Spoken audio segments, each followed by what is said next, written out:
Baiklah, bismillahirrahmanirrahim. Assalamualaikum warahmatullahi wabarakatuh. Selamat pagi. Salam perkenalan bersama saya Dr. Muhammad Zaim Muhammad Samsuri. Akan bersama anda dalam satu forum yang cukup menarik hari ini, Forum Kanser Payudara Perjuangan Belum Selesai hari ini Sabtu 30 Oktober 2021 bersamaan dengan 23 Rabiul Awal 1443 Hijrah, bulan kelahiran baginda Rasulullah sallallahu alaihi wasallam. Saya kira semua penonton-penonton sudah bersedia untuk sama-sama pada hari ini untuk kita mendengar ulasan daripada pakar-pakar kita, daripada panelis-panelis kita yang cukup hebat untuk berbincang tentang satu topik yang agak penting dan menarik, iaitu Forum Kanser Payudara Perjuangan Belum Selesai. InsyaAllah kita hari ini kita akan berbincang sedikit tentang bagaimana saringan kanser payudara dan cabaran dan harapan. Yang kedua, kita nak bincang tentang gaya hidup, mengurangkan dan cara nak mengurangkan risiko payudara. Dan support group, kita ada panelis kita yang berpengalaman ataupun telah menjadi mangsa kepada kanser payudara ini. Jadi sebenarnya program ni kita tak lupanya penganjur kita sebenarnya ialah penganjur kita daripada Persatuan Bestari USM dengan kerjasama dari USM sendiri, Papisma Kelantan, Pink Ribbon Wellness Foundation dan pelbagai lagi agensi-agensi seperti LPPKN, Badan Kebajikan Keluarga Tentera, dan tak lupakan juga kita punya penaja iaitu H&E Medical Supply Sedia Berhad. Alhamdulillah, saya harap semua penonton jangan kedekut, jom kongsi-kongsi, tekan butang share dan like untuk sama-sama lebih lagi ramai untuk mendapat manfaat daripada program kita pada pagi ini. Dan jangan lupa bagi yang bekerja atau bagi pelajar-pelajar sudah tentu nak ilmu tu nak sijil juga, kita sediakan mata CPD dan sijil. Pada akhir nanti kita akan sediakan e-certificate, sahabat-sahabat penonton boleh isi dan mendapat sijil tersebut. Dan kita juga ada, jangan lupa pada akhir program ni kita ada quiz. Quiz ni hadiahnya sangat istimewa. Apa hadiahnya kita tunggu, dan pastikan anda menunggu program ini sehingga akhirnya. InsyaAllah tolong share, tolong like dan komen kita punya page ni. Saya tengok hari ni baru kita dalam 2-30 orang baru tengok ni. Kita kena ramai, banyakkan lagi supaya lebih ramai dapat manfaat. Ni satu topik yang cukup menarik dan penting untuk kita, kepada ibu-ibu kita, adik-adik perempuan kita dan sebagainya. Baiklah, kita kenalkan sikit, Persatuan Bestari ini ialah satu persatuan yang sangat aktif dalam memberi kesedaran tentang kanser payudara dan menganjurkan banyak program, terutamanya pada bulan Oktober ni selaku bulan kesedaran kanser payudara. Dan bulan ni saya difahamkan sudah 4 program sudah dibuat. Ada sulam, webinar 3 bahasa dan pelbagai lagi. Jadi kita hendaklah mengambil peluang ini untuk sama-sama kita bagi kesedaran kepada lebih ramai masyarakat. Kalau saya bercakap sudah tentunya tak habis, kita nak berkenalan juga dengan panelis-panelis kita yang cukup hebat. Hari ini kita bersama dengan 3 orang panel kita yang cukup hebat. Yang pertamanya yang berbahagia berusaha Profesor Madya Dr. Johara Harun. Assalamualaikum Doktor, selamat pagi. Waalaikumsalam, selamat pagi. Sarapan ya ke Doktor? Alhamdulillah sudah. Alhamdulillah. Prof. Madya Dr. Johara merupakan pakar perunding radiologi dari Hospital University Sains Malaysia, merupakan ketua unit Bestari Hospital USM. Memang orang yang sepatutnya berbincang hal ni. Yang kedua, panel kita ialah Puan Monaliza Ajid. Assalamualaikum Puan. Waalaikumsalam warahmatullahi wabarakatuh. Live dari mana tu Puan? Rumah saja hari ini. Live dari rumah, Alhamdulillah. Dah makan Alhamdulillah. Puan Monaliza ni pegawai detektif Pusat Pengajian Sains Kesihatan USM. Puan ni memang selain daripada ni ada meniaga kedai komputer ke? Tak ada kaitan dengan kedai. Tak ada kaitan dengan kedai Monaliza. Tak ada kaitan. Tapi tak apa. Jadi tak apa, kita bersama. Ni terima kasih Puan Monaliza sudi bersama kami pada pagi ini. Yang ketiga, jauh nun di sana, Miss Laura Puan. Selamat pagi. Sihat ya dengan baju pink, jaket hitam dan pink ribbon. Miss Laura merupakan ahli jawatankuasa pink ribbon dan juga pernah merupakan pesakit bara payudara yang survive sehingga sekarang. Alhamdulillah nampak sihat, nampak bertenaga pada hari ini, bersedia untuk berkongsi insya-Allah pada hari ini. Baiklah, sebelum kita pergi lebih jauh, jangan lupa saya ingin ingatkan kepada semua untuk terus share dan like kita punya siaran kita pada pagi ini supaya lebih ramai untuk mendapat manfaat daripada program kita pada pagi ini. Kalau kita katakan nak bercakap ni, saya ni lama sama kalau bercakap, kalau kita nak pergi kepada panel-panel kita. InsyaAllah kita bersiaran langsung daripada Facebook juga daripada saluran YouTube insyaAllah. Baiklah, kita nak berbincang hari ini. Kita tahu kita satu daripada 19 wanita Malaysia mengidap kanser payudara. Mungkin dia daripada kalangan keluarga kita, kawan rapat kita dan sebagainya. Sepupu saya baru saja meninggal minggu lepas. Seorang pejuang kanser payudara, 10 tahun berjuang dan akhirnya daripada umur 30-an pada umur 40-an dia meninggal dunia baru minggu lepas. Salah seorang pejuang yang cukup hebat, saya kira, meninggalkan 3 orang anak. Baiklah, 43.2% daripada kanser payudara adalah dalam tahap 3 dan tahap 4 bila dia diagnose. Maknanya kita late diagnose. Lambat kita nak tahu dia tu kanser payudara. Dan 52% daripada kanser payudara berlaku pada wanita yang berumur 49 tahun ke bawah, bermakna adik-adik ataupun kakak-kakak kita adalah berisiko untuk mendapat kanser ni. Jadi kita nak berbincang dengan panel kita lah. Prof dah ready ke ni Prof? Nak tanya soalan sikit lah. InsyaAllah. Boleh Prof terangkan sedikit program kita hari ni nak kenapa ni sebenarnya tiba-tiba bam program ni? Tujuan anjurkan dan apa kepentingan untuk kita nak detect awal masalah kanser?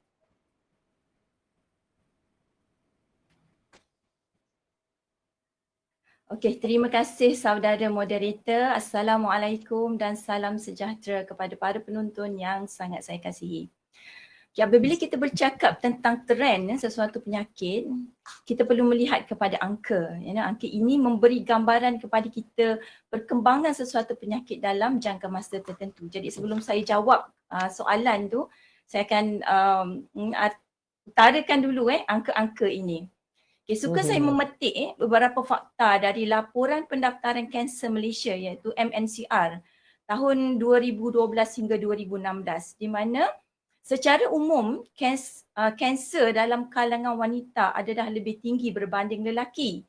Iaitu dalam kanser payudara hanya 1% kanser payudara berlaku dalam kalangan lelaki. Dan kanser payudara ini adalah pembunuh nombor 1 wanita. Pembunuh nombor 1 wanita. 3 kanser tertinggi mengikut turutan. Pertama adalah kanser payudara, kedua adalah kolorektal dan ketiga adalah kanser saluran pernafasan iaitu trachea, bronchus dan paru-paru. Namun kalau kita tengok dari segi insiden, kanser payudara adalah yang tertinggi dengan perbezaan yang sangat ketara. Kalau dari segi insiden, kita akan kira berapa banyak kes per 100,000 populasi.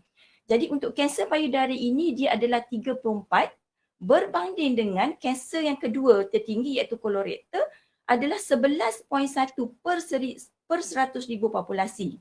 Dan manakala kanser paru-paru pula adalah 6.2 per 100,000 populasi. Jadi ada gap yang sangat tinggi antara kanser yang tertinggi iaitu payudara dan kanser yang kedua tertinggi. Dan perbandingan dari laporan ini juga, data ni menunjukkan bahawa peningkatan kanser payudara over 10 years. Okay, laporan ini dia dilakukan setiap 5 tahun. Jadi kita ada laporan dari tahun 2007 ke 2011 dan laporan dari tahun 2012 ke 2016. Jadi kita bandingkan antara 5 tahun dan didapati bahawa peningkatan kanser payudara pada tahap 3 dan 4 berbanding dengan tahap 1 dan 2. Jadi ini menunjukkan peningkatan kes dalam tahap yang advance iaitu tahap 3 dan 4. Manakala kalau kita tengok data daripada Bestari sendiri menunjukkan bahawa lebih 50% daripada pesakit kita dikesan pada tahap 4. Lebih dari 50% daripada pesakit yang sampai di HUSM ni dikesan pada tahap 4. Jadi ini sangat-sangat membimbangkan. Jadi apa kepentingan jika kanser ini dikesan di peringkat awal? kenapa kita encourage pesakit dia datang awal, jangan datang lewat. Ianya sebenarnya berkaitan dengan kemandiri 5 tahun atau 5 year survival. Apa itu 5 year survival untuk kita faham? 5 year survival ni adalah peratus pesakit yang masih hidup apabila kita tengok selepas daripada 5 tahun dia didiagnose. Jadi kita bandingkan, walaupun kanser payudara ni merupakan pembunuh nombor 1, tetapi dia ada positif side. Bahagian yang positif dari kanser ini iaitu kanser payudara termasuk dalam 5 kanser yang mempunyai kemandiri 5 tahun yang ketiga tertinggi, iaitu 66.8% berbanding selepas daripada kanser thyroid dan juga kanser uterus. Jadi maksudnya kita tengok dia punya survival, 5 year survival sangat bagus. Tinggi tu, 66.8 berbanding dengan kanser kolorektal.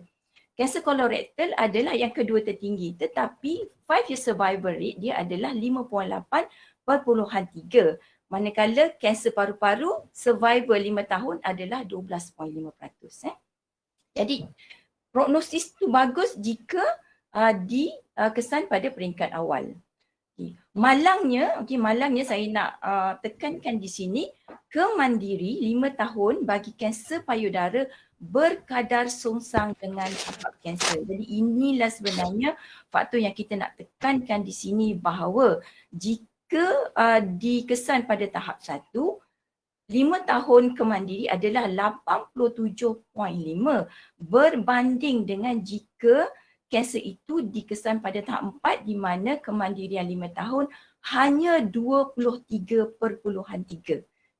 Jarak yang sangat tinggi, 87 dengan 23.3. Ini bermakna kanser yang dirawat awal mempunyai peluang sembuh yang tinggi berbanding jika kanser tersebut dirawat pada peringkat yang lewat. Okey, seterusnya saya nak sentuh juga perbandingan kanser antara 3 etnik di Malaysia iaitu Melayu, Cina dan India. Insiden kanser payudara adalah paling tinggi dalam kalangan wanita iaitu 40.7/100,000 populasi berbanding dengan India 38.1/100,000 populasi dan Melayu. So Melayu paling rendah sebenarnya. Paling insidennya adalah 31.5/100,000 populasi, insiden dia. Dan risiko kanser payudara adalah paling tinggi dalam kalangan Cina, iaitu 1 dalam 22 berbanding India 1 dalam 23 dan Melayu adalah 1 dalam 30. Tetapi kemandirian 5 tahun adalah paling rendah dalam kalangan Melayu. Di mana 57.9 berbanding dengan China dan India. Kemandirian 5 tahun dia lebih daripada 7%. Jadi ini sangat-sangat satu data lah yang maksudnya kita kena ambil perhatian. Jadi kita pun tanya, kenapa ini berlaku? Mengapa kebanyakan orang Melayu datang mendapat rawatan pada peringkat lewat, iaitu tahap 3 dan tahap 4. Sebelum saya jawab juga soalan itu, saya nak bagi sedikit maklumat berkenaan dengan kelewatan. Jadi bila kita kata kelewatan ni, kita tengok 2 aspek, iaitu dari segi aspek pesakit dan juga dari aspek hospital. Aspek pesakit maknanya kelewatan daripada pesakit bermakna pesakit tu memang datang kepada kita, penyakit itu sudah melarat. First time dia datang kat klinik kita memang sudah melarat. Tetapi ada satu lagi faktor iaitu kelewatan hospital. Adakah bagaimana prosedur hospital menyebabkan pesakit itu bila sampai kepada tahap diagnosa sudah mengambil masa yang panjang. Jadi hasil kajian mendapati bahawa antara faktor yang menyumbang kepada kelewatan pesakit adalah satu, kurang pengetahuan. Jadi maksudnya mereka ni tak tahu, oh itu rupanya tanda-tanda kanser. Jadi hari ini adalah, maknanya bulan Oktober ni adalah untuk memberi awareness kepada wanita di luar sana bahawa ini kemungkinan ini adalah tanda-tanda kanser. Yang kedua adalah mereka ini takut kepada akibat selepas disahkan kanser. Dia duduk memikir kan, kalau lah aku diagnose kanser, apa nak jadi. Dia terlalu banyak memikir. takut sakit, takut mati, takut pembedahan kan. Dan ini sebenarnya adalah lumrah naluri dari aksi naluri manusia, normal tu. Yang ketiga adalah percaya kepada rawatan alternatif. Yang ini juga menjadi satu masalah bahawa dia lebih percayakan bomoh berbanding dengan rawatan hospital yang telah terbukti secara saintifik. Dan dia minum air tawar, air jampi, kadang-kadang dia pergi kepada rawatan yang kadang-kadang kita rasa tidak masuk akal. Seterusnya adalah terpengaruh kepada pendapat orang lain ataupun pendapat dia disekat oleh orang lain, terutama ahli keluarga yang terdekat. Contoh suami, mak, family yang terdekat. Yang seterusnya adalah denial atau penafian. Dia tak boleh terima kenyataan bahawa dia mendapat kanser. Dan akhir sekali adalah sikap tunggu dan lihat. Yang ini tak apalah, tunggulah tengok apa terjadi. Kita tengok flow. Sebulan, 2 bulan, 3 bulan. Dan jadi itu yang menyebabkan satu masa dia baru sampai hidayah untuk dia datang untuk mendapatkan rawatan pada kita. Jadi ini adalah faktor dari segi kelewatan pesakit. Manakala faktor kelewatan hospital pula. Jadi kita kena tengok tu aspek lah. Dua bahagian. Kita tak boleh nak salahkan pesakit juga. Antaranya kemungkinan adalah lewat mendapat temu janji hospital. Bila dia pergi, kadang-kadang pesakit kan dia tahu ada masalah, dia akan pergi ke mana? Klinik kesihatan atau dia pergi kepada klinik-klinik yang tidak semua klinik dia tahu, dia faham kan apa itu kanser payudara, dan kadang-kadang prosedurnya juga menyebabkan kelewatan. Nak dapatkan temu janji kadang-kadang ambil masa beberapa bulan daripada satu klinik ke klinik yang lain sebelum dia di refer kepada klinik yang sepatutnya merawat. Okay. Yang kedua adalah kelewatan membuat diagnosa di beberapa peringkat. Kadang-kadang untuk mendapatkan temu janji pengimejan ambil masa, kadang-kadang kita punya temu janji full. Dan kita akan tunggu juga report daripada tisu biopsi dan seterusnya. Jadi inilah antara kelewatan-kelewatan dari segi aspek hospital. Dan seterusnya adalah ketiadaan sistem navigasi. Sistem navigasi maknanya yang sistematik. Selepas pada pesakit itu didiagnose, kadang-kadang kita bagi temu janji.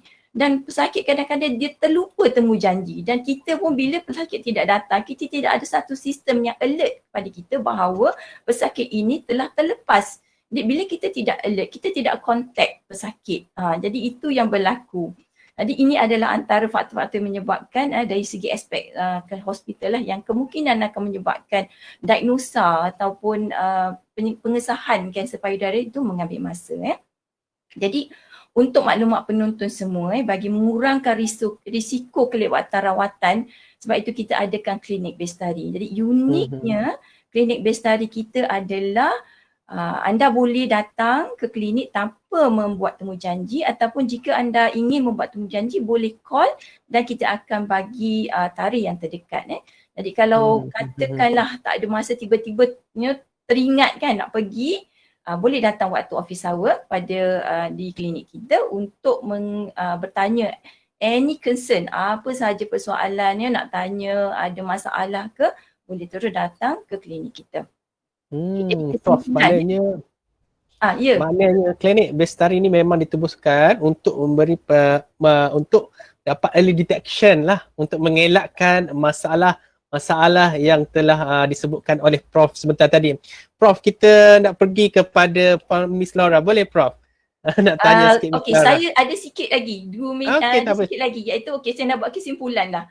Ada simpulan, silakan. Kesimpulannya kita dapati bahawa masih terdapat stigma negatif dalam masyarakat terhadap kanser payudara. Tahap kesedaran kanser payudara masih rendah, terutama dalam kalangan Melayu. Dan kesedaran, saya nak sebut, kesedaran saja tidak cukup. Kita perlu ada inisiatif untuk bertindak dan wanita perlu berani menghadapi kenyataan. Dan saya pergi kepada soalan yang pertama tadi. Pada soalan pertama saya jawab yang akhir sekali. Oleh itu jadi sempena penutup bulan kesedaran kanser payudara ini, kita mengajak jadi tujuan forum ini adalah mengajak para pendengar melihat dengan mata hati, mengambil serius soal kesihatan payudara dan memberi perhatian kepada platform yang kita sediakan untuk mereka, yang membolehkan mereka datang jika ada masalah berkaitan dengan kanser payudara. Jadi kita juga ingin tekankan bahawa pentingnya mengambil langkah serius dalam mengurangkan risiko kanser payudara melalui gaya hidup sihat. Wallahu a'lam. Terima kasih Prof atas ulasan sebentar tadi. Maknanya kita tahu kenapa klinik Bistari ditubuhkan untuk kita semua. Bukan sahaja perempuan, malahan yang Prof sebut tadi, lelaki pun ada juga yang dijangkit ataupun mendapat kanser payudara. Kita ada dapat soalan tentang daripada Wan Nora Sikin tanya, ada CJ. Saya dah bagi tahu pada awal tadi, kita sediakan CJ dan markah CPD untuk penonton sekalian. Okey, kita pergi kepada Miss Laura. Miss Laura dah bersediakah di sana? Ya, dah. Miss Laura ni kita nak tanya, Miss Laura sebagai seorang yang telah mendapat pengalaman atau telah mempunyai pengalaman menghidap penyakit ni, bolehkah ceritakan sedikit pengalaman bagaimana mula-mula didiagnose tu? Silakan. Okey. Terima kasih saudara Zaim dan terima kasih kepada Bestari kerana menjemput PRWF untuk datang ke forum inilah. So saya sampaikan salam juga dari Puan Sri Manisih, penaung PRWF kita. Jadi saya nak bermula dari masa itu saya berumur 45 tahun. Saya masih bujang sampai sekarang. Masa itu saya sudah berhenti 3 tahun lepas bekerja untuk 20 lebih tahun untuk menjaga ibu saya yang dia dapat penyakit angin asma. Jadi saya berhenti untuk 3 tahun. Selepas 3 tahun itu saya rasa ibu saya pun sudah stable. Jadi saya mula bekerja semula. Masuk saja ke dalam syarikat itu, ada syarikat itu berada dalam kekecohan lah, ada gemelut politik dan saya ada 14 orang, 14 pekerja berhenti kerja dalam masa 2 bulan. Dan pada masa yang sama ada satu projek di tepi yang dah nak masuk ke mode penalty kerana lambat projek itu. Jadi tekanan itu tersangat-sangat dalam masa yang pendek. So dalam 1 tahun itu saya tidak dapat tidur. Badan sudah balik ke rumah tetapi minda tak dapat tidur, masih fikirkan lagi kerja. Dah lah kerja lewat-lewat sampai ke rumah pukul 10, 11. Tak dapat tidur sampai pukul 3 pagi. Dan dia berterusan untuk agaknya 9 bulan. So, sebelum itu saya tak pernah pun membuat apa-apa pemeriksaan perubatan yang spesifik. Jadi pada satu hari saya ada rasa ketulan di sebelah kiri payudara. Okey, saya rasa ketulan itu agak pelik sebab dia agak keras, lain daripada yang biasa. Tapi saya pun belum lagi pergi jumpa doktor. Saya pergi try itu perubatan tradisional. Sebab ibu saya bawa ibu saya ke itu doktor tradisional Cina. So dia pun cuba acupuncture. So saya cubalah rawatan acupuncture untuk 6 bulan. Doktor itu berkata, jangan risau, lambat laun dia saiz ketulan ini akan kecut, akan hilang. Tetapi selepas 6 bulan rasa-rasa tak ada kurang saiznya. Jadi saya pun pergilah berjumpa pakar, seorang pakar di hospital private di Kuala Lumpur. So pendeknya pada Oktober 2007 itu testnya pun sudah confirm yang ketulan itu adalah kanser. So saya pun bersedia untuk membuat pembedahan. Terlalu cepat sangat. Saya tidak pergi jumpa doktor yang lain untuk mendapatkan pendapat kedua sebab pakar ini saya berasa tenang dengan dia. Dia sudah dengan terang prognosis dan lepas jadi confirm kebetulan itu adalah kanser. So Hmm. size-nya berukuran 1,1 cm dan tumor itu adalah DCIS, iaitu ductal carcinoma in situ, dan tahapnya 2A. Saya tidak perlu menjalani kemoterapi tetapi menjalani sesi radioterapi sebanyak 25 kali. Okay. Dan rawatan susulannya saya berjumpa doktor setiap 6 bulan dan diberi ubat tamoxifen kerana tumor itu adalah ER/PR positif. Okay. Puncanya adalah hormon ER yang kelebihan. Okay. Tapi saya nak kongsikan sikit tentang perihal apa yang terjalan di minda saya semasa itu. Dalam 1 tahun selepas rawatan itu, saya berada dalam apa orang cakap mod penafian. Kalau ada orang cakapkan perkataan kanser itu, dia macam gemuruh di telinga saya. Saya tak mau dengar, saya tak mau baca apa-apa perihal kanser. So dalam 1 tahun saya dalam mod penafian. Tetapi lambat laun saya mula membaca, saya berjumpa doktor, dan yang paling penting saya menceburi dalam aktiviti Pink Ribbon Wellness Foundation. Dan lambat launlah saya mula accept hakikat ini. Okay. So inilah pengalaman saya. Saya sudah menjadi pejuang selama untuk sampai tahun ini 14 tahun. Saya amat bersyukur ada yang Maha Besar. Saya anggapkan ini sebagai Tuhan memberikan saya satu muka surat yang baru untuk peluang kedua. New, I call it second lease of life. Jadi untuk peluang kedua hidup ini saya bertekad untuk membantu hidup lebih sihat, untuk menolong orang lain yang belum mengetahui kepentingan pengesanan awal. Sebab saya ada meneruskan ini, denial lah, tunggu sampai 6 bulan sebelum nak jumpa pakar yang sebenarnya. Tengok satu pengalaman yang cukup menarik daripada Miss Laura, daripada mula-mula. Kita tengok ni adalah perkara yang biasa berlaku. Kita ada fasa denial state dan kita akan cuba rawatan yang kita kata rawatan tradisional dahulu. Barulah kita seek another help selepas daripada 6 bulan. Satu tempoh yang kalau kita kata satu nasib yang cukup baik untuk Miss Laura, maknanya mendapat peluang untuk hari ini dalam keadaan sihat dan boleh bersama kita, dan hari ini memberi kesedaran kepada kita pula supaya sama-sama dapat early detection. Baiklah, kita bergerak pada permohonan macam tak sabar-sabar nak kongsi dengan kita apa dan nak kongsi sebenarnya hari ini. Okey, Permona Liza mempunyai ramai klien yang telah didiagnose sebagai pesakit breast cancer, dan sebelum tu mana bukan setakat pesakit breast cancer, dan banyak lagi pesakit-pesakit yang lain. Mungkin ada pengalaman-pengalaman, nasihat-nasihat, dan kita nak tanya apa sebenarnya saranan dan gaya hidup yang boleh dilakukan bagi mengurangkan risiko penyakit ni. Silakan. Terima kasih banyak Dr. Zaim selaku moderator kita pada hari ini. Sangat energetik ya moderator kita hari ini. Okey, berbalik kepada soalan Dr. Zaim tadi. Sebenarnya kita tak boleh letak satu faktor sebagai punca kepada penyakit lah. Apa-apa sahaja penyakit. Dia multifaktorial, banyak. Cumanya ada faktor yang boleh diubah dan juga ada faktor yang kita tak boleh nak ubah. Contoh faktor tak boleh ubah, contoh dia umur, kita punya gender dan juga faktor keturunan. Tapi yang tu mungkin memainkan peranan yang sedikit sahaja. Yang sangat memainkan peranan penting adalah faktor yang boleh ubah, iaitu amalan gaya hidup yang sihat.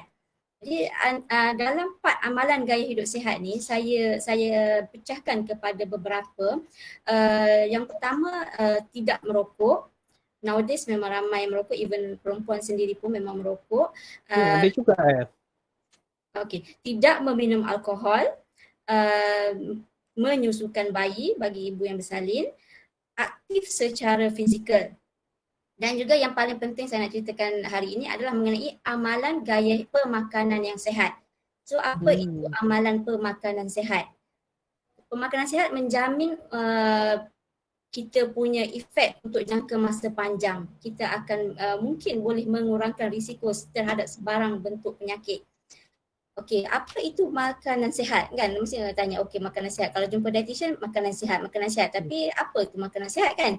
Makanan sihat kalau mudah kita kata okey, pelbagai. Kalau nampak macam food pyramid, tapi food pyramid tak semua orang boleh adaptasi untuk makan harian. Mudah dia saya akan cerita lepas ni, pinggan sihat. Jadi memang kita makan dalam pinggan kebanyakannya. Jadi pinggan tu macam mana agihan dia supaya ia lebih sihat. Jadi okey, makanan sihat tadi mestilah pelbagai dan seimbang. Lepas tu pelbagai dan seimbang ni sebab dia akan membekalkan pelbagai nutrien yang diperlukan oleh tubuh.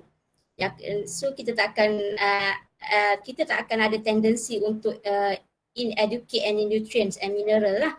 Boleh membantu dari segi membekalkan antioksidan yang baik, yang dapat melawan radikal bebas, secara tak langsung memang boleh membantu untuk mengurangkan risiko penyakit kanser. Lepas tu kalau ikut makanan sihat ni, ia terdiri daripada semua kumpulan makanan. Termasuklah karbohidrat, protein, fiber, ada fat and sugar yang sedikit. Lepas tu kurang makanan yang terproses. Kita mestilah banyakkan makanan yang segar atau makanan dalam bentuk yang complete meal, bukan dalam bentuk makanan yang diproses atau bentuk suplemen lah. Maksudnya mestilah mengandungi kurang lemak dan juga gula. Nah, lepas tu kalau kita tengok pada paparan skrin yang disediakan ada contoh pinggan sihat. Jadi ni yang saya kata tadi, kalau ikut food pyramid mungkin ramai yang susah nak convert kepada harian punya makan. So kalau kita buat dalam bentuk pinggan. So dalam pinggan sihat Malaysia ni mudah. Kita tengok dalam satu pinggan bahagikan kepada 4 bahagian. Satu bahagian consist of karbohidrat, tak semestinya nasi, roti, bihun, mi, even roti canai, semua tu sebenarnya boleh. Yang penting diambil dalam kuantiti yang terkawal lah. Jadi pinggan sihat, suku daripada pinggan sihat adalah karbohidrat, suku daripadanya adalah protein, and then half adalah separuh daripadanya mestilah daripada sayur dan buah. Jadi kalau kita makan macam ni untuk 3 waktu makan utama sehari, breakfast, makan pagi, breakfast, lunch dan dinner, suppose ia boleh membekalkan tenaga yang mencukupi dan juga boleh bagi kita khasiat mineral dan vitamin yang diperlukan oleh tubuh. Cumanya ginilah, ada orang kata saya memang makan macam ni tapi berpinggan-pinggan pada setiap kali waktu makan. Tu juga salah. Ya? Sebenarnya hanya satu pinggan, one plate only. Satu pinggan je dah. Bukannya 2 pinggan, suku-suku separuh tapi 2 pinggan, 3 pinggan. Salah lah. Kalau saya kata boleh makan 2 hingga 3 sendok, sikitnya cik mana cukup dietitian makan sikit tu. Kita kena belajar lah sebab untuk kesihatan. Once kita practice, InsyaAllah semakin hari semakin boleh terima, and then kita tak akan ada masalah lebih berat badan. Sebab semua tahu kalau lebih berat badan risiko kepada penyakit kanser payudara lagi meningkat. Nak habiskan makanan anak puan. Ya betul doktor. Nah, jadi kalau ikut saran saya mestilah mengikut cara yang sihat, ikut cara amalan diet yang sihat, and then pastikan kita elakkan pengambilan bahan macam terlalu concern, ramai terlalu concern mengenai kena tambah ni, kena tambah tu untuk lebih sihat. Sebenarnya tak perlu. Kalau kita makan secara komplit, secara natural saja, mungkin tidak perlu sebarang bentuk tambahan pemakanan. Untuk pengambilan sebarang penambahan ni kita perlu dapatkan nasihat daripada doktor ataupun pegawai pemakanan lah. Gitu. Okey Dr. Zaim, boleh? Okey, rasa macam bersemangat nak makan dengan sihat hari ni. Okay, saya tambah sikit Doktor. Saya tambah sikit mengenai kelebihan sayur-sayuran dan buah-buahan Doktor. Sebenarnya sayur-sayuran dan buah-buahan ni dia mampu membekalkan kita dengan antioksidan. Ya, antioksidan ramai sekarang kalau baca-baca suka you ambil lah benda ni bagus untuk elak penyakit. Benda ni bagus. Tapi sebenarnya kita boleh ambil secara natural. Buah-buahan, sayur-sayuran, even tropik buah-buahan tempatan sangat kaya dengan antioksidan. Sebab antioksidan ni sebenarnya dia bukanlah satu, kalau tak ambil tak ada berbahaya. Tapi kalau ambil benefit dia sangat baik. Jadi kalau katakan buah-buah tempatan kita betik, belimbing, even buah salok pun, buah salok kan dia adalah kaya dengan antioksidan. Mahal buah-buah sekarang ni. Kita ambil tempatan biasanya taklah mahal sangat lah. Banyak alasan pula Okey lah, tu Dr. Zaid. Saya rasa macam saya pun nak tambah soalan. Kalau macam ni asyik nasi je jadi pinggan yang suku-suku separuh. Kalau pizza sebelah ke apa sebelah boleh tukar ke tak? Kalau duduk tempat lain. Dia gini, sebab tu saya kata tadi dia tak semestinya nasi. Dia karbohidrat. Pizza kalau kita tengok base dia tepung lah. So tepung is carbohydrate. Betul. Boleh sebenarnya. Cumanya kita kena cari idea macam mana nak bagi dia lagi less in fat, macam mana kita nak increase fiber in pizza, terutama dalam pizza tu. Sebab kalau yang kita beli sekarang kan yang iklan ditambah dengan pelbagai jenis benda yang high fat lah, high in fat, high garam. So kita kena pilih lah yang lagi rendah macam mana. Macam contoh dia kalau makan roti canai dengan kuah kari, kuah santan yang ada santan. Instead of macam tu baik kita ambil yang dal sebab dal protein actually. Macam dia punya saturated fat lemak tepu lagi rendah. Jadi sebenarnya tak ada masalah. We still can enjoy variety of food sebenarnya. Makanan tu boleh daripada pelbagai tapi kena cari idea. Macam mana nak increase fiber dalam makanan kita. Macam mana kita nak reduce fat intake. Katalah set makanan tu bersama dengan eye gas. So eye gas kita tolak tepi. Kita ambil pizza and then eye kosong. Macam tu lah. Nak tanyalah Pepsi tu okey ke Pepsi Zero tu? Pepsi Zero actually dia memang sugar dia less. Memang tak adalah dia kata kosong kalori sebenarnya. Nak kata bagus tu bagus bagi menggantikan orang yang suka minum eye gas. Betul. Tapi sebenarnya untuk jadikan kalau saja-saja kita nak ambil itu bukanlah digalakkan ambil selalu, bukan. Sebab dia mesti ada kafein, macam tu lah. Tak apa. Terima kasih Puan Mona, satu pembentangan yang cukup menarik tentang makanan. Kita ni kalau makanan untuk nak start tu esok, biasa esok bukan hari ni. Jadi kita cuba untuk hari ni. Biasa last day je lah hari ni, last day. Esok last day balik.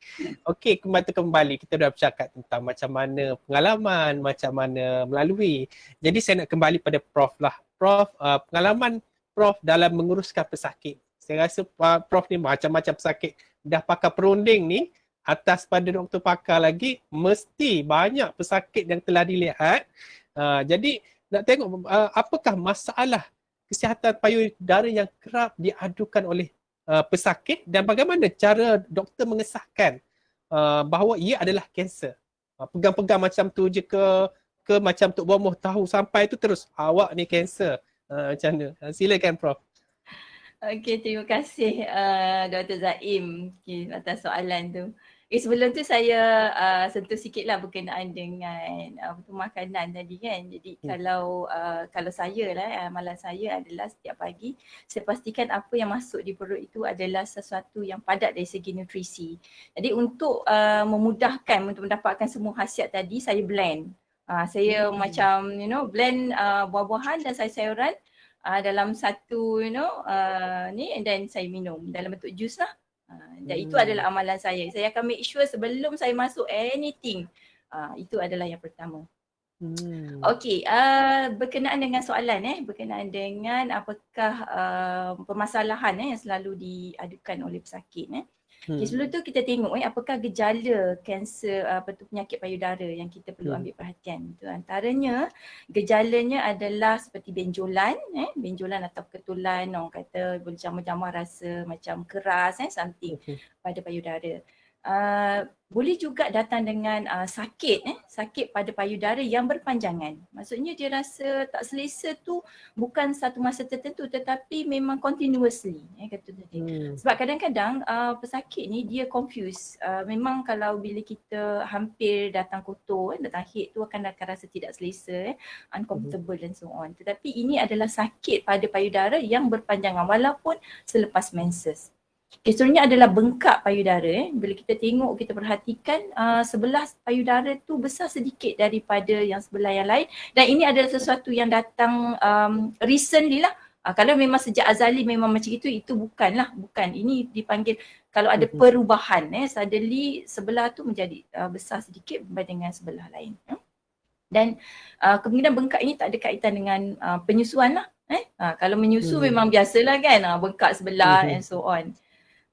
Perubahan pada puting susu, perubahan pada puting susu kadang-kadang orang kurang ambil perhatian. Contohnya ada keluar cecair secara spontan, bukan maksud kita picit tapi keluar secara spontan, sama ada cecair itu jernih, keruh ataupun kadang-kadang keluar darah. Kedudukan puting yang berubah ataupun kadang-kadang puting ada kudis yang berpanjangan, itu juga kita perlu ambil perhatian.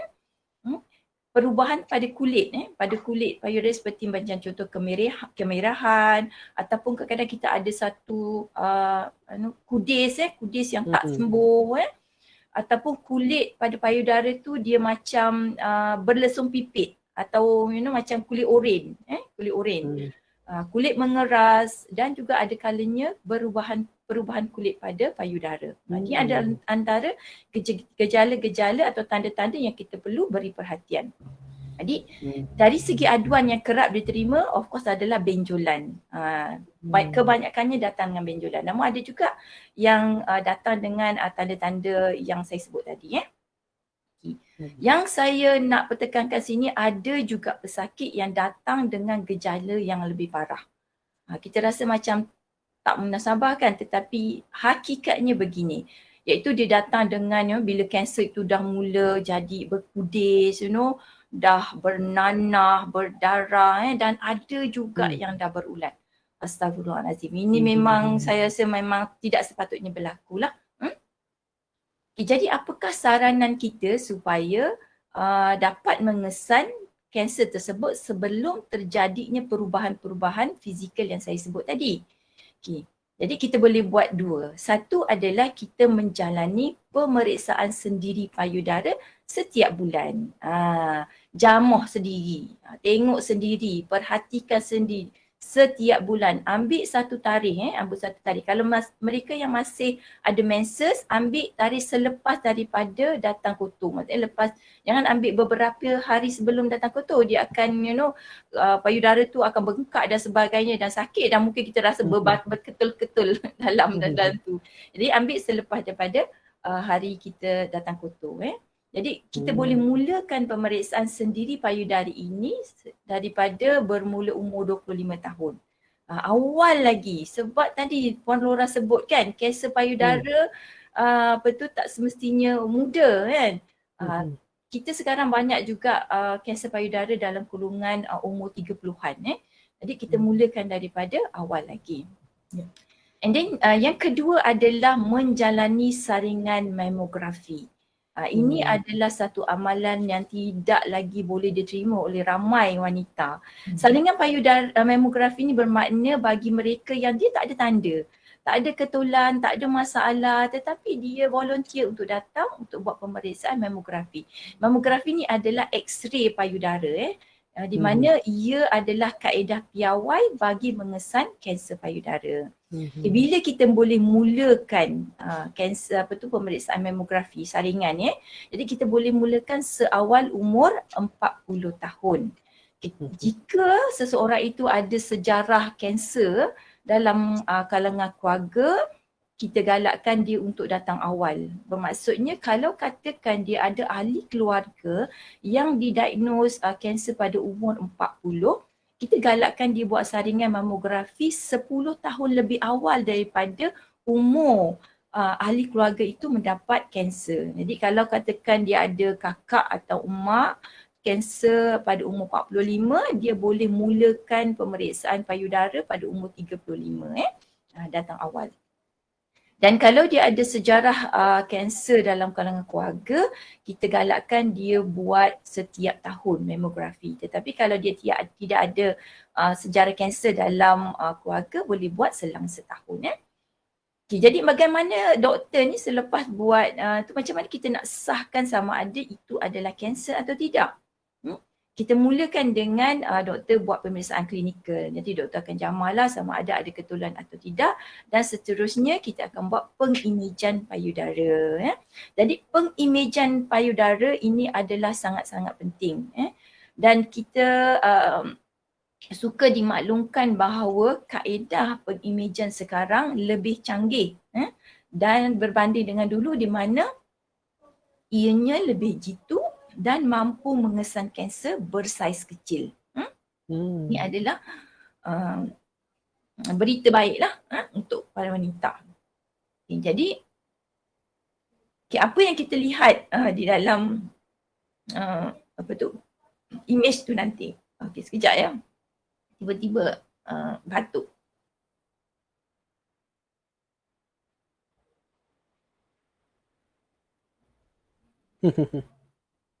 Silakan. Belum sarapan agaknya. Bagi air sejuk sikit. Air sejuk. Ni air jus saya. Jadi daripada image mamografi tadi, kita akan buat satu pengkelasan berdasarkan daripada ciri-ciri yang kita lihat di dalam image tu tadi.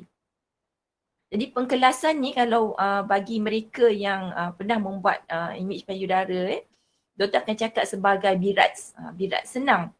Kalau tanya dengan doktor BIRATS berapa? Jadi BIRATS ini adalah kita panggil cara pengkelasan menunjukkan sama ada probability kebarangkalian sesuatu ketulan ni kita lihat dalam payudara itu kanser atau tidak. Kalau BIRATS 1 dengan 2, kebarangkalian bahawa ketulan itu kanser adalah 0%.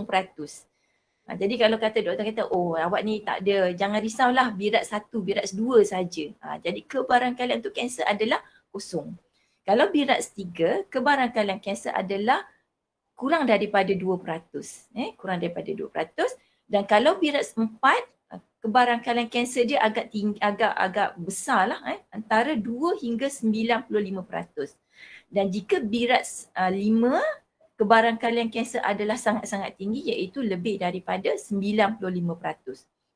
Jadi senang begitu. Jadi kalau katakan doktor kata, saya jumpa ketulan BIRATS 3. Jadi biasanya BIRATS 3 ni doktor akan bagi susulan. Selama 6 bulan, 6 bulan datang balik, kita tengok sama ada perubahan atau tidak. Jika ada perubahan dan masa itu mungkin kita akan buat suggestion supaya diambil tisu. Okay, bagi ketulan yang BIRATS 4 dan 5 ini maka wajiblah, maksud kita memang sarankan pesakit membuat biopsi untuk mengambil sampel tisu. Dan seterusnya sampel ini kita akan lihat di bawah mikroskop dan doktor patologi akan mengesahkan sama ada sel-sel kanser ataupun tidak. Jadi begitulah sedikit bagaimana kanser payudara disahkan. Harap maklumat ini dapat memberi pencerahan kepada para penonton dan para pendengar kita. Allahuakbar. Terima kasih Prof atas penerangan yang cukup jelas. Dan inilah apa yang berlaku, yang kita sedar bahawa ada kebanyakannya yang late, dah berulat, dah bengkak dan sebagainya. Pada awal mungkin rasa tidak penting lagi, tapi bila dah akhir-akhir tu rasa dah tak boleh buat apa. Biasanya dah semua dah buat, dah bomoh, dah habis beratus-ratus, baru pergi hospital. Dah hospital tu kita kata tak boleh nak buat apa dah. Dekat hospital pun tak buat apa kot dah. Sebab dia pergi tu dah akhir dah. Kita nak buat apa pun dah tak boleh nak hilang dah. Sebab dia dah ada late stage dah. Stage 4 dan sebagainya. Baiklah, sekiranya penonton semua ada soalan-soalan yang ingin dikemukakan, lupa nak bagi tahu, sila tulis saja di ruangan komen live chat untuk kita ajukan kepada panelis-panelis kita cukup berpengalaman ini. Baiklah, kita dah bertanya tentang Prof tentang orang yang telah didiagnosis. Kita nak kembali kepada Miss Laura. Miss Laura ada bersama saya ke sini. Ada Terpegun. Miss Laura menjadi seorang pesakit. Kalau tadi bercerita tentang menjadi pengalaman seorang pesakit, kini bertukar kepada pejuang kesedaran lah kita katakan. Bagaimana Miss Laura boleh cadangkan kepada kita untuk membantu masyarakat dalam memberi kesedaran awal supaya lebih banyak nyawa yang kita dapat selamatkan, lebih panjang umurnya insya-Allah, lebih lama bersama anak-anak kecil, seorang ibu nak bersama dengan anak jadi besar dan sebagainya. Bagaimana cadangan? Silakan. Okey. Terima kasih Dr. Zain sekali lagi. Sebelum itu saya nak ucapkan syabas kepada Bestari kerana nampaknya program-program yang berstruktur dari Bestari telah pun sudah sempurna dalam aktiviti-aktiviti untuk menyebarkan kesedaran awal lah. Jadi saya mungkin tak nak bertindih lah. Saya nak galakkan rakan-rakan seperjuangan seperti saya iaitu survivor untuk mereka berkongsi pengalaman. Kerana ini akan memberikan lebih kesan yang lebih mendalam ya apabila kamu menceritakan pengalaman kamu sebagai seorang pesakit kepada menjadi seorang pejuang. Ini akan mendapatkan atau ada menjadikan impak yang lebih dalam untuk mereka-mereka yang mendengar.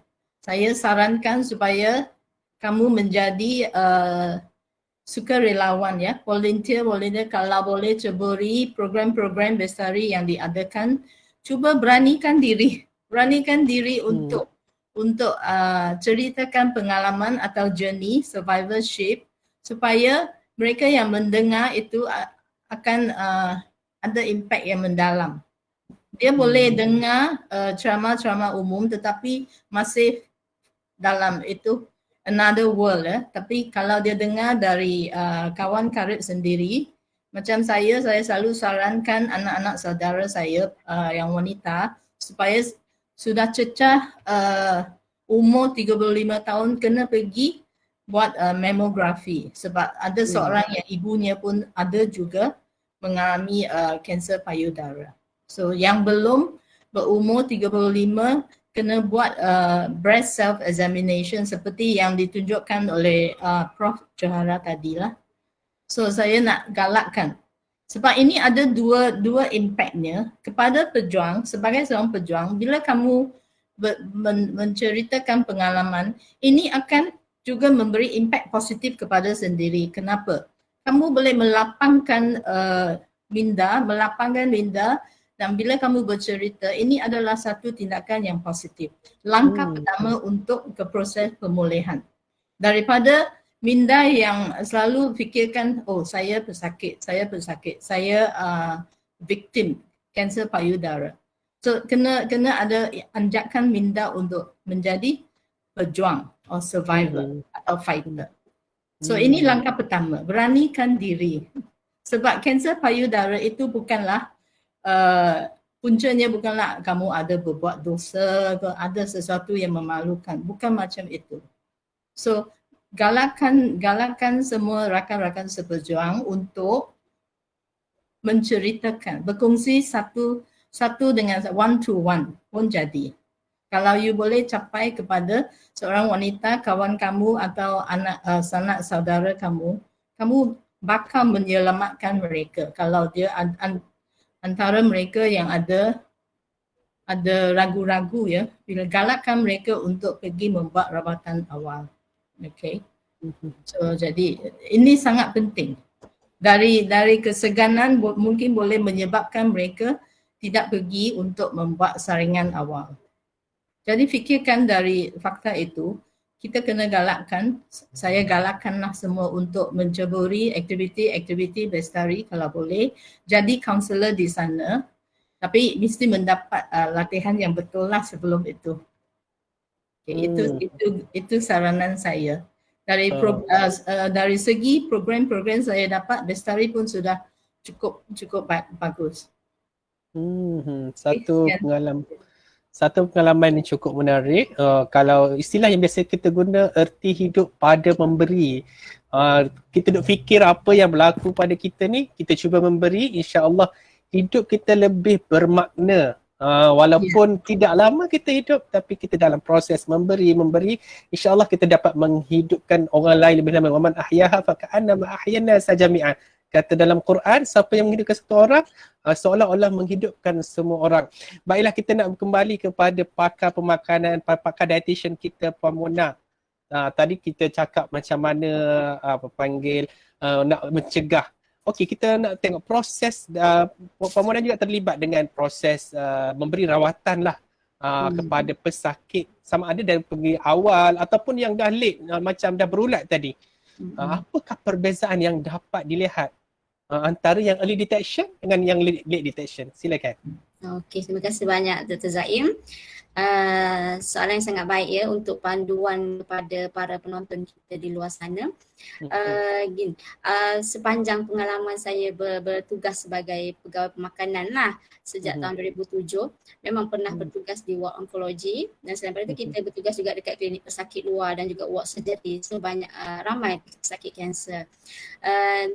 Yang saya boleh katakan almost tidak ada referral ataupun sedikit sangat referral bagi kes yang early detection yang kata stage 1 and stage 2. Sebab stage 1 and stage 2 biasanya tak ada masalah sangat dari segi pemakanan. Tapi kalau stage 3, stage 4 lebih ramai lah. Jadi once case referred to dietitian, bila dietitian tengok case, apa yang kita buat biasanya assessment lah. So assessment dari segi berat badan pesakit, nilai darah mereka, keadaan klinikal pesakit, pemakanan, makna diet recall, kita buat makanan, sejarah makanan mereka. Jadi dari situ kita boleh tengok mereka biasanya kalau yang early detection ni memang almost no issue, tak ada masalah sangat. Even dia orang pun mereka jatuh pada nutritional risk yang sangat mild, rendah sahaja. Jadi biasanya just continue with education pasal healthy eating macam tu sahajalah untuk make sure tidak ada berlaku weight loss sepanjang rawatan. Berbeza dengan pesakit yang late detection ni, mereka datang ke hospital dengan ada beberapa isu dah. Mana berlaku penurunan berat badan yang sangat banyak, memang significant weight loss lah. Lepas tu even blood result juga, result darah kita boleh tengok HB low, sepanjang rawatan albumin drop dengan cepat, berbeza sangat dengan early detection kan. Jadi yang paling utama kita tengok dari segi diet tu memang mereka mengalami masalah loss of appetite yang ketara lah. Senang kenyang, tak boleh makan, susah nak makan, dysphagia, muntah, nausea memang banyak. Jadi luga lah, kalau kata luga lawyer. Jadi tak boleh makan sikit pun keluar, makan sikit keluar. Jadi itulah beza dia sebab tu kena awal sangat tu. Jadi kalau dietitian, kita akan sarankan kepada pesakit apa yang perlu buat supaya at least energi tu boleh boleh masuk. Dan banyak juga yang kita jumpa sebab mereka sebenarnya tahu awal, bukan tahu penyakit, maknanya simptom tu ada awal, ada ketulan. Tapi macam Dr. Ju cakap tadi, takut sebenarnya, takut untuk fasa denial lah, macam bukan kot, okey kot. Jadi seek for another treatment. Yang treatment, yang bukan treatment melalui baca-baca ni kena elakkan makanan ni, kena elakkan makanan tu. Jadi kalau kata banyak yang dielak menyebabkan banyak yang tak makan yang makanan berkhasiat. Jadi tendensi weight loss lah, penurunan berat badan, blood result shown memang jadi tak haywire, electrolyte imbalance. Jadi datang-datang ke hospital tu sukar sikit lah untuk mengambil masa yang panjang untuk tempoh recovery. Even hospital stay pun duduk dalam ward lagi panjang. Kalau kata yang stage 1, stage 2 untuk operation, masuk 2-3 hari boleh discharge and then follow up in daycare sahaja. Maknanya balik rawatan hanya di pesakit luar, tidak perlu admit lah. Kalau kata yang late stage ni memang tinggal dalam ward dan jangka masa tinggal dalam ward lebih panjang. Itu dari segi pengalaman kita sebagai dietitian manage case lah. Jadi lebih panjang lah, maknanya cost efektif dia lagi inilah, maknanya kata dari segi cost lagi tinggi, dari segi motivational patient pun lagi rendah lah. Berbeza dengan yang lagi awal tadi. Okey, terima kasih Puan. Kita ada beberapa soalan daripada penonton kita. Soalan, saya teruskan kepada soalan yang terus pada Puan Mona Liza lah, sebab sambil di tengah bercakap tu lah. Soalan daripada Puan Dalila Zainuddin, adakah makanan gula boleh induce cancer? Sebab dia kata, soalan dia kata ada orang kata gula perang lebih baik compare gula putih. Boleh kejelaskan? Silakan. Okey, terima kasih doktor. Terima kasih pada Puan Dalila yang menanyakan soalan. Dia gini, kita balik kepada struktur gula lah. Kalau kata gula putih ni sebenarnya glukosa, refined sugar, gula yang ditapis. Dari gula ringkas lah, mudah-mudah kata gula ringkas. Gula ringkas ni dia ada kalori tapi tiada nutrients. Dari segi kesihatan, ia bukanlah satu keperluan. Bagus bagi orang yang tak ambil.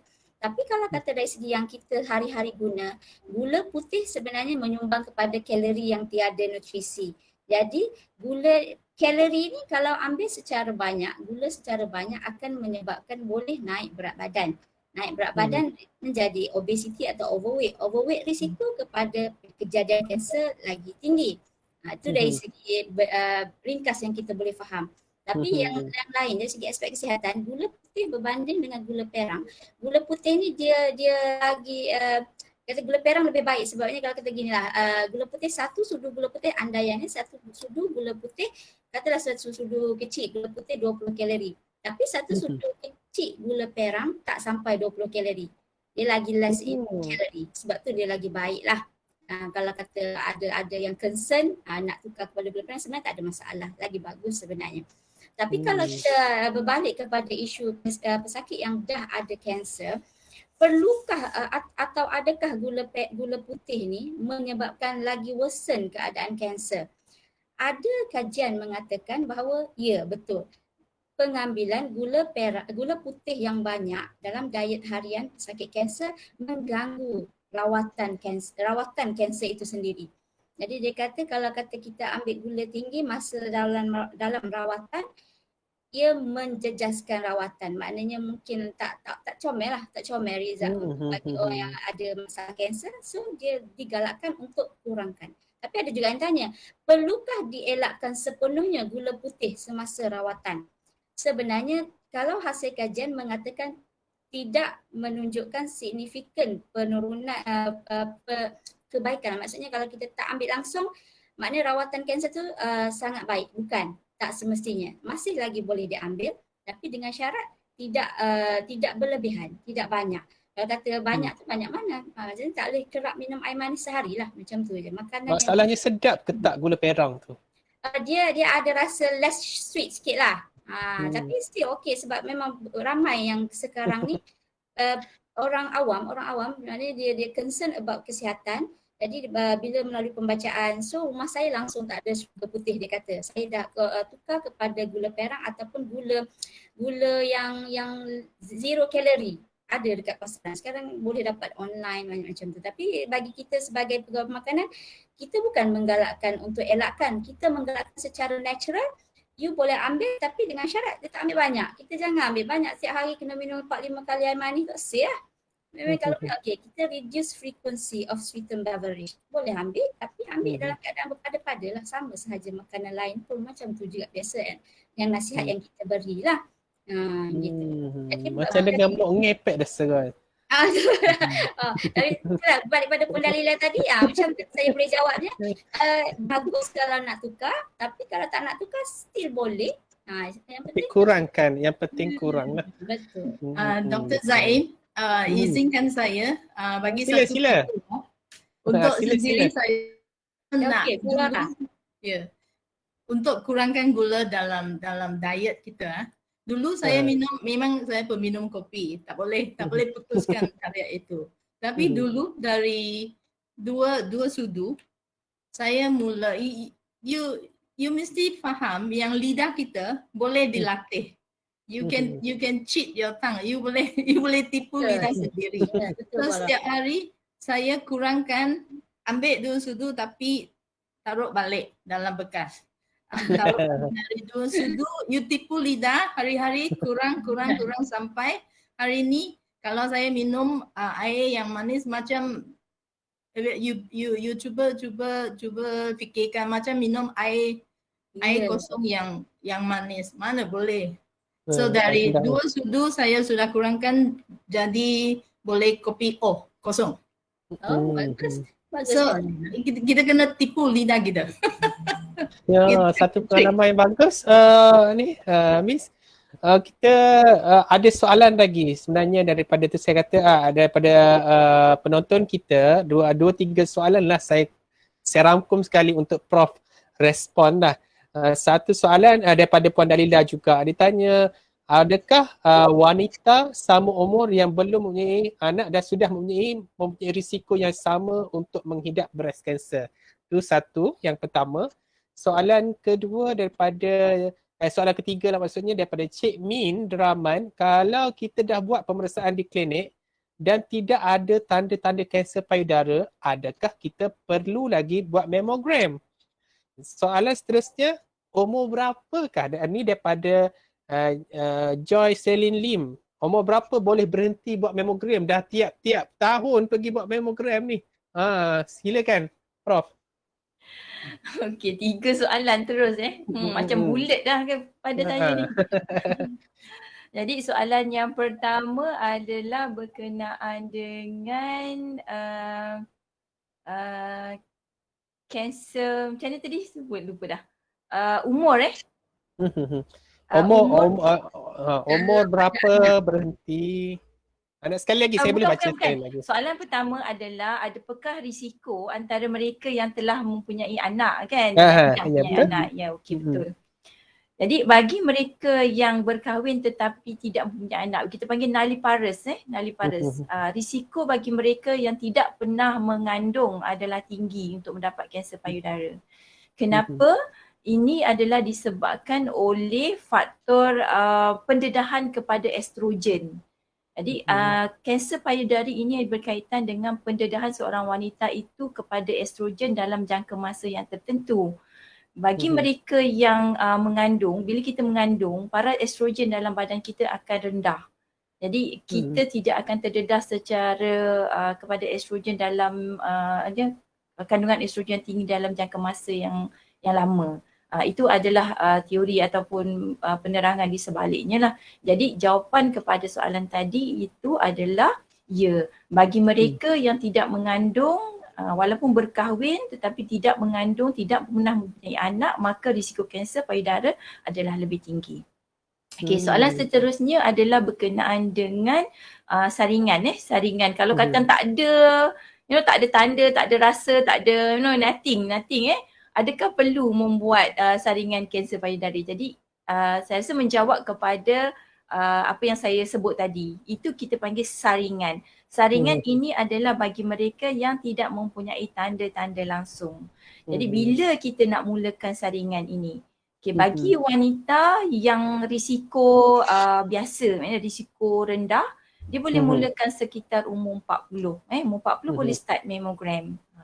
Kalau mereka yang rendah, kita tidak buat tiap-tiap tahun lah, kita buat selang setahun buat mammogram. Kalau mereka yang ada sejarah keluarga, maka kita akan sarankan untuk buat mammogram setiap tahun. Sampai umur berapa? Tu soalannya. Wah lah, tiap-tiap tahun kena kepit Betul, saya faham. Buat mammogram ni sedikit sakit lah kan, sebab bila kita tindih kan, kita buat X-ray dan sebagainya. Jadi kita sarankan sehingga umur 74 tahun sahaja. Lebih daripada umur tu 75 dan ke atas tidak perlu membuat saringan lah. Boleh berhenti setakat tu. Even sebenarnya kalau umur 60 ke atas tak perlu buat tiap-tiap tahun. Boleh buat selang setahun. Kecuali kalau mereka tu adalah tergolong daripada golongan yang mempunyai risiko kanser payudara yang sangat tinggi. Maksudnya mak kakak, ada beberapa lah ahli keluarga terdekat dalam keluarga tu mempunyai kanser payudara. Jadi kita sarankan sehingga umur 74 tu buat lagi lah yearly mammogram. Selepas daripada itu tak perlu dah saringan mammogram.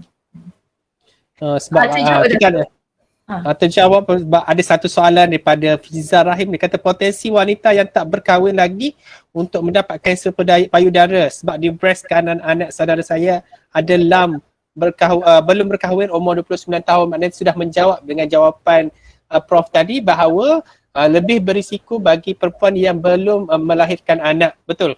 Betul. Okey. Terima kasih kepada Prof yang sudi menjawab soalan kita. Rasa sekejap je dah 11-15 minit dah kita nak akhir dah program ni.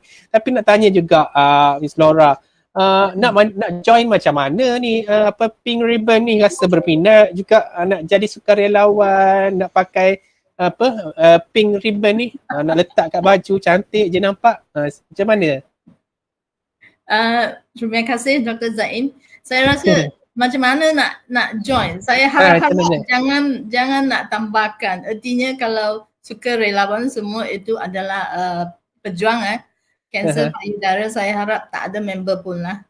Berarti semua Malaysia kita sihat. Tetapi apakan daya sudah sampai ke sini. Tak perlu. Cuma datang, cuma ceburi dalam aktiviti kita. Untuk berkongsi-kongsi cerita pengalaman seperti yang saya cakapkan dan luangkan masa kamu untuk menolong mereka yang lama, untuk mereka yang baru didiagnosa. So you selepas lama-lama you sudah mendapat pengalaman dari ceramah-ceramah umum yang dianjurkan seperti di Bestari ataupun di PRWF. Kamu bolehlah menolong mereka yang baru masuk, yang masih dalam ketakutan. Seperti yang dianjurkan oleh kita, bukan semuanya serius sangat ya. Kita ada camp macam situ di Gender Baik, pakai itu rambut palsu yang merah jambu. Ada seronok juga, ada karaoke, ada belajar tai chi, exercise yang berlainan. Cuba yang saya minta semua masa untuk kamu beranikan sendiri untuk sharing ya bila-bila masa. Thank you Ms. Nora atas kita ada beberapa minit lagi sebab nak tanya tentang Bestari sebab ramai juga yang bertanya apa yang Bestari sediakan kepada kita ni, maknanya kepada orang awam dan sebagaimana bagaimana kita nak reach, nak pergi ke kena call Prof kena call Puan Mona ke, silakan siapa-siapa yang boleh respon daripada USA. Okay, mungkin saya respon lah berkenaan dengan soalan tersebut. Okay, Bestari ni sebenarnya bukan persatuan Bestari adalah unit atau jabatan lah, unit lah, kita panggil unit kecil di bawah Hospital USM. Yang kita tubuhkan unit ini adalah untuk memudahcarakan kepada wanita Kelantan, especially bagi mereka yang mempunyai permasalahan berkenaan dengan kanser payudara atau permasalahan berkenaan dengan payudara.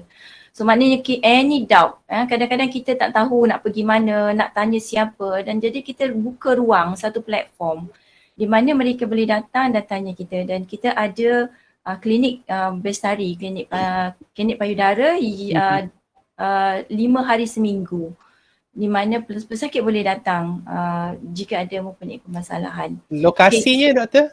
Okey, kita di Hospital USM di bangunan trauma, daycare trauma tingkat 2. Tingkat 2. Kita ada nombor, kalau tak silap tu kita ada nombor klinik. Jadi kalau nak datang tu boleh call dulu, takut sesat. Boleh call sebab takut kecemasan, marah ke orang kecemasan, apa yang cemasnya dia kata. Betul. Jadi kita salah satunya adalah servis yang kita tawarkan iaitu klinik Bestari lah. Walk in untuk mana-mana wanita yang mempunyai masalah berkaitan dengan payudara.